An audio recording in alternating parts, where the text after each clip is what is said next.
humanity learned the Earth's magnetosphere would collapse sometime in the next half-century, eliminating all life on the planet. Decisive action was required, but the secure transport of an entire civilization would demand a new kind of cooperation, a new kind of courage, and a new kind of union. Thus, in 2159, the United Colonies were formed to make that journey possible. Just 1 year later, the Galileo, the first of many colony ships, touched down here on Jemison, beginning a new era of human history, the age of the United Colonies.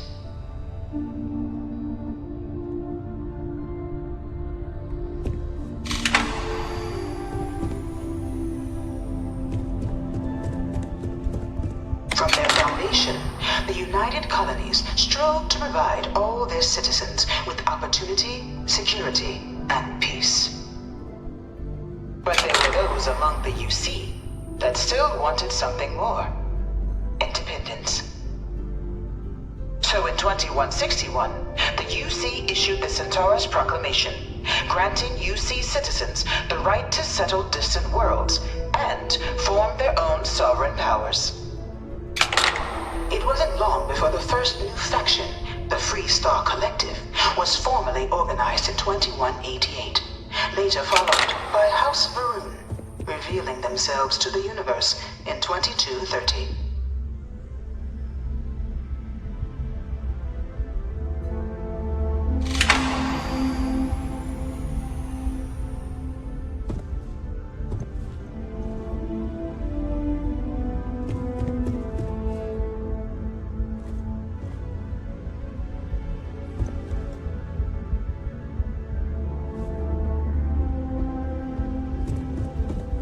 It was only in 2230 that the faction known as House Varun first made contact with the rest of the settled systems.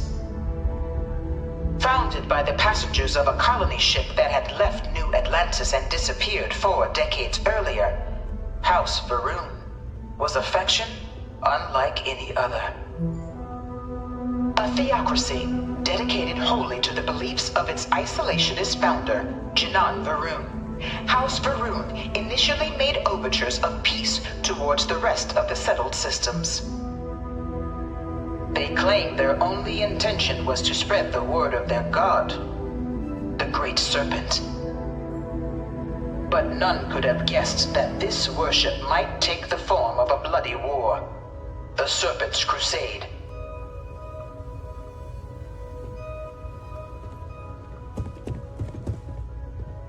The Freestar Collective was initially founded in 2188, when the citizens of Aquila banded together with the pleasure city of Neon in mutual defense.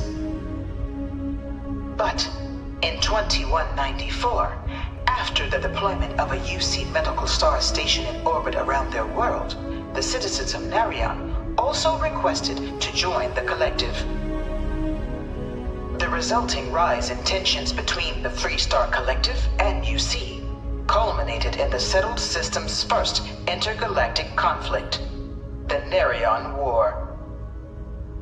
Despite a decisive victory by the UC, the colonies permitted the citizens of Narion to join the collective, forming the basis for the fiercely independent union that persists to this day.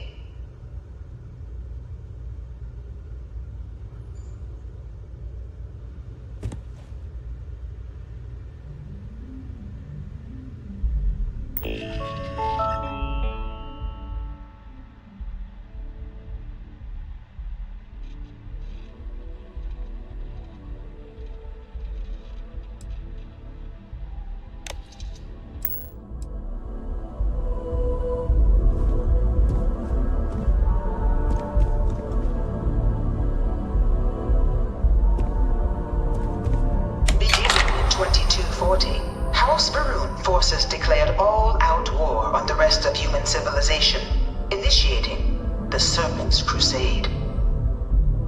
Over the next 23 years, thousands of Freestar, UC, and independent souls were killed by agents of House Varun in the name of their serpent god. It was only with the death of their founder in 2263 and the succession of his heir Jarek that House Varun finally sued for peace. There remains, however, select members of House Varun who refuse to recognize the cessation of hostilities their leaders established. Even after House Varun's mysterious disappearance, these zealots remain a threat to all who encounter them. Their pacification, a goal of all space.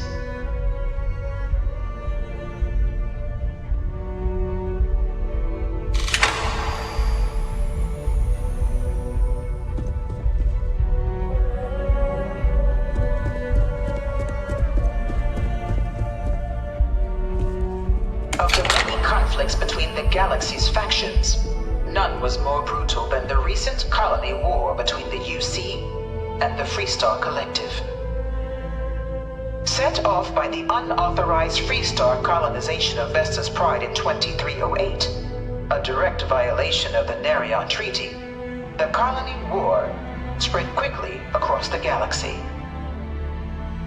Both sides deployed every tool at their disposal.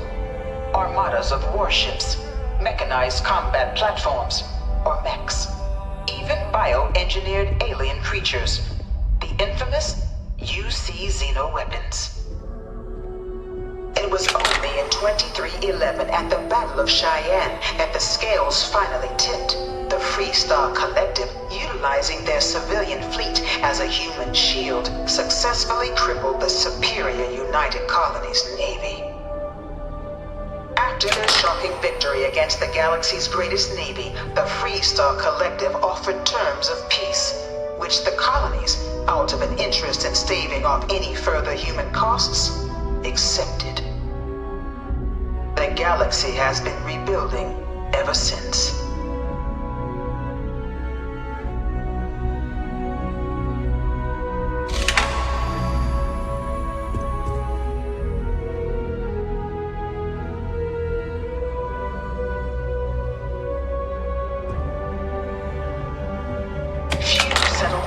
Were left untouched by the colony war. But nowhere could the viciousness of modern warfare be seen more clearly than on the Freestar planet of Nera. Initially occupied by invading United Colonies forces as a forward operating position, repeated attempts to take and retake the planet by collective forces led only to devastation. Swaths of the world were transformed into scorched husks, a nightmarish testament to the depths of human ingenuity and human cruelty. And today, Nera remains a continuing reminder to the horrors of unfettered war.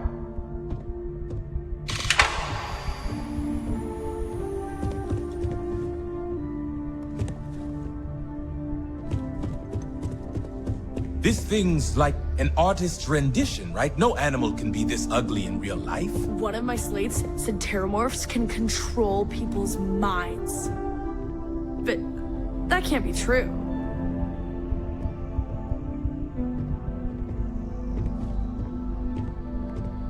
In the midst of the colony war, a different kind of tragedy struck the UC city of Londinian. A newly constructed but critical supply center for the United Colonies war effort, Londinian found itself overrun by one of the galaxy's most mysterious predators, the Terramorph. A rare but pervasive threat to all human-settled worlds, Terramorphs swept over the city, seemingly out of nowhere, on a scale never before seen in recorded history. Valiant efforts by the UC military slowed the onslaught, but the creatures proved unstoppable. Ultimately, the decision was made to destroy the Londinian spaceport, sealing off the city, the outbreak, and its citizenry from the galaxy at large. The tragedy of Londinian is mourned by the UC to this day.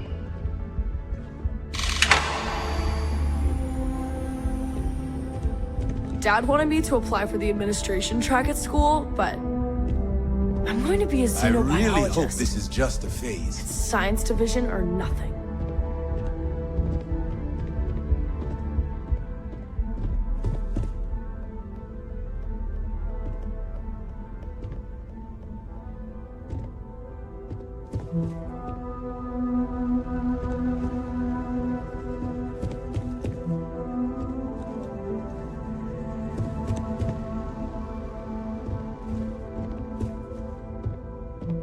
You know it was some UC general that condemned Londinium? Gave it over to these things. One of these murals said he was executed after the war. Might have gotten off too lightly. No one knows how they move between planets. I wonder if they can grav jump or something.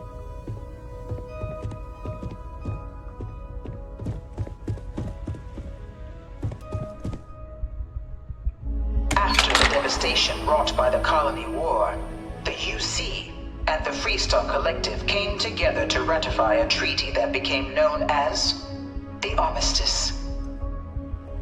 Both sides agreed to a vast reduction in standing forces, and that xeno-weapons and mech warfare would be outlawed. All related research was sealed away, accessible only in cases of dire emergency. But the Collective had another demand, that the active commanders of the UC military stand trial for their actions. The United Colonies, in the interest of peace and galactic security, agreed. In 2311, 3 United Colonies senior officers were found guilty. Commander Henry Durant, General Indira Rastogi, and Fleet Admiral Francois Sanon, known better as Ve Victus. All were sentenced to death for their actions, bringing the colony war to a close and returning peace to the galaxy at long last.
Was born. An official branch of the UC Navy, the Vanguard is the United Colonies Volunteer Fleet, serving a myriad of security, logistical, and reconnaissance roles. And after a sufficient length of service, UC citizenship is guaranteed to every Vanguard member. Open to all captains, regardless of origin, the Vanguard is leading the charge to protect and support the citizens of the United Colonies, wherever in the galaxy they may be.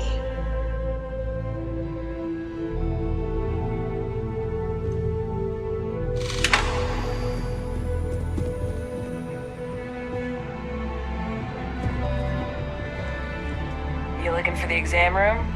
Just down the hall.